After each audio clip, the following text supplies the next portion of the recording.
Hello everyone. Tonight we'll step into a very special story. When the Kalmaegi storm swept through the mountains, and Diep had to face it all alone in her small wooden house, without James by her side. A long night of wind, rain, and the quiet tears of a lonely girl. But also the night when Diep learned how to be strong, even when the only person she could rely on was herself. If this story touches your heart, please leave a like and subscribe to the channel so you won't miss the next emotional chapters of their journey. That morning, the mountain sky was still a soft, gentle blue. The early sunlight filtered through the trees, scattering faint golden beams along the dirt path leading to the market. Diep carried a bamboo basket full of vegetables and fruit, walking slowly through the misty hills. The sound of roosters crowing and a stream murmuring nearby made everything feel calm. So calm that no one could have guessed that in just a few hours, this peaceful place would be bracing itself for the fury of the Kalmaegi storm. On her way back, Diep stopped by James's house to visit his mother, a kind woman whose face always carried warmth, though today her eyes revealed quiet worry. She had just heard on the radio that a powerful storm was moving quickly toward their region and might hit by nightfall. Looking at Diep, she said softly, "You should stay here tonight, dear. If the storm gets bad, the road back to your place could be dangerous." Diep shook her head gently. "Thank you, ma'am, but I have to go home. The chickens, the ducks, and Hockey are all there. Hockey gets terrified during thunderstorms. If I'm not home, he'll panic." James's mother hesitated, reluctant to let her go. Her son wasn't here now, and Diep had become like a daughter to her, someone she quietly cared for. She sighed, worry creasing her face. "All right then. Go home early, clean up, lock everything tight, and don't go outside once the wind starts, okay?" By late afternoon, the sky had turned a dull gray. Heavy clouds rolled in from the distant mountains, swallowing what little remained of the sunset. Strong gusts of wind howled through the trees, sending branches thrashing and bending the grapefruit vines in the yard. Thunder rumbled deep in the valley, low, distant, and foreboding. Standing on the porch, Diep wrapped her arms around herself, her gaze fixed on the horizon. The wind tangled her hair, brushing against her face. A strange unease rose within her, part fear, part loneliness. She missed James. She wondered where he was now, if he had heard about the storm. Was it raining where he was? Was there someone reminding him to eat, to wear a coat, the way she always did? Diep picked up her phone. The screen lit up in the dim light. Her finger hovered over his name, but she hesitated. A fleeting thought passed through her mind. She didn't want to make him worry. He was probably busy. Another gust of wind shook the wooden shutters. She set the phone down and smiled faintly, whispering to herself as if to stay calm. "It's okay. Everything will be fine." Outside, the sky darkened until it seemed ready to swallow the mountains whole. Inside the small wooden house, Diep moved quietly, securing the windows, bringing things inside. Her footsteps were soft, but in her eyes flickered something new.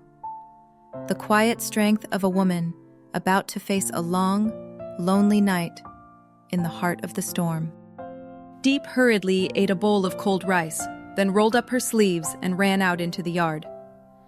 The chickens and ducks were in a frenzy, flapping and scattering wildly as the wind grew stronger by the second. It took her nearly half an hour to gather them all into the coop, tie the door shut, and then rush to look for Hockey. "Hockey! Where are you? Get inside, quick!" she shouted through the howling wind. From the corner of the garden, the small dog came crouching toward her. Diep knelt down, scooped him into her arms, trembling as she whispered, "Good boy. It's just you and me tonight. We'll get through this storm together." And then, the sky seemed to collapse. The first wave of rain crashed down, pounding the ground with such force that within minutes the yard was flooded. The wind howled, tearing through the trees, sending leaves and branches flying everywhere. Each gust slammed against the house like a giant's hand, making the tin roof creak and groan.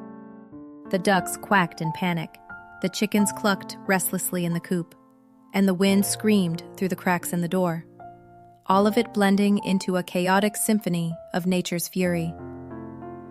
Diep rushed to bolt the door, stuffing rags into the gaps to keep the rain from blowing in. But then, the light began to flicker and went out. Darkness swallowed the room. She fumbled for the oil lamp, struck a match, and the small flame came to life. A trembling golden glow that danced with every gust sneaking through the tiles above. On the wall, her shadow and Hockey's quivered together. Two small, fragile figures caught in the storm's rage. The rain grew heavier. The wind screamed louder, as if trying to rip the world apart. She could hear the pounding against the shutters, the rattling of the eaves.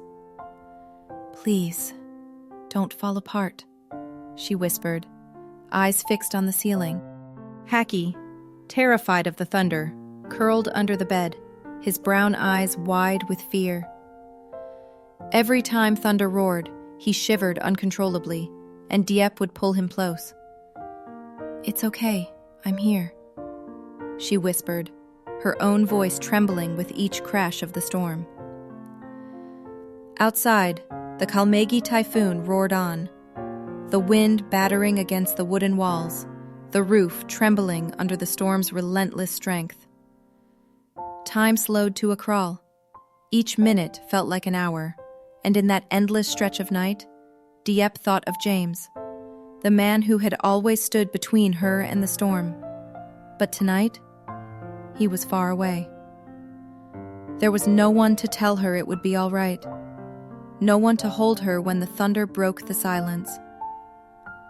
The night dragged on, the storm unyielding. Outside was chaos. Inside, a young woman sat clutching her small dog, listening to every shriek of the wind, every shudder of the roof. And in that flickering light of the oil lamp, Diep finally understood. Some storms don't just tear through trees and houses. They test the strength of a heart. Inside, a young woman sat clutching her small dog, listening to every shriek of the wind, every shudder of the roof. And in that flickering light of the oil lamp, Diep finally understood. Some storms don't just tear through trees and houses. They test the strength of a heart. The rain that had whispered through the night finally ceased as the pale light of dawn slipped through the wooden shutters.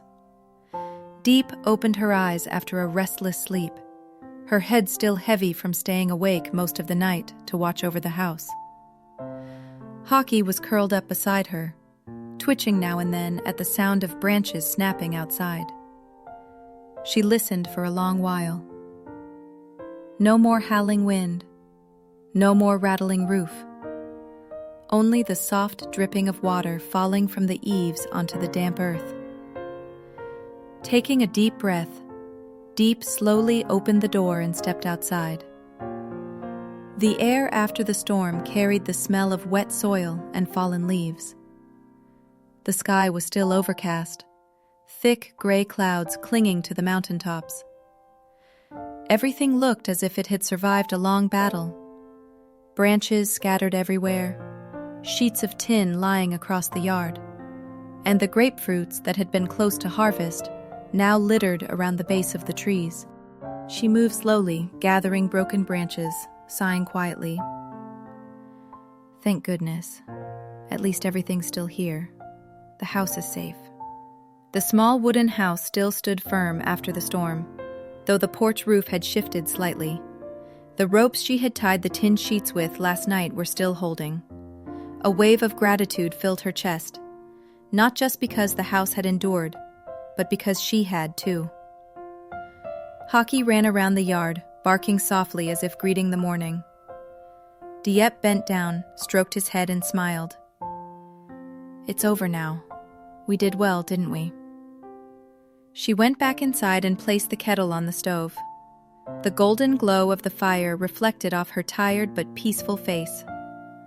Just then, her phone buzzed. A message appeared on the screen.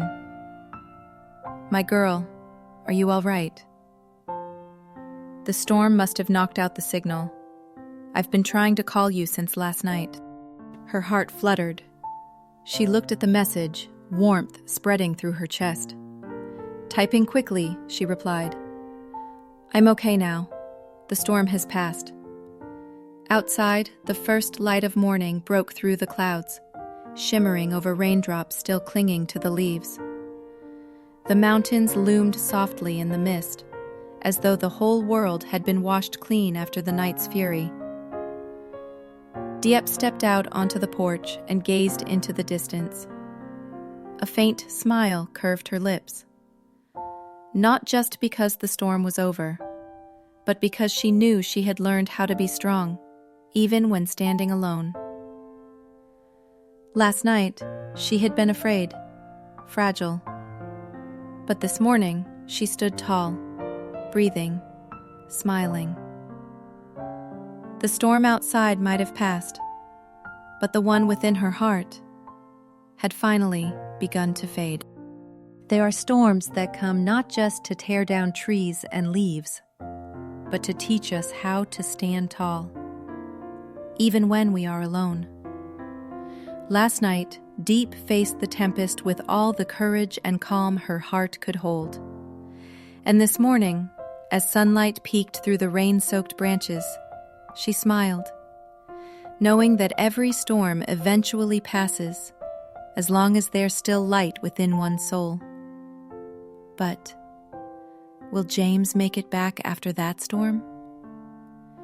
And when they meet again, will he recognize the woman who has grown stronger after a long, lonely night? Stay tuned for the next episode to find out what happens next. If this story touched your heart, don't forget to like, subscribe, and share the video, so we can keep spreading a little warmth in this world full of storms.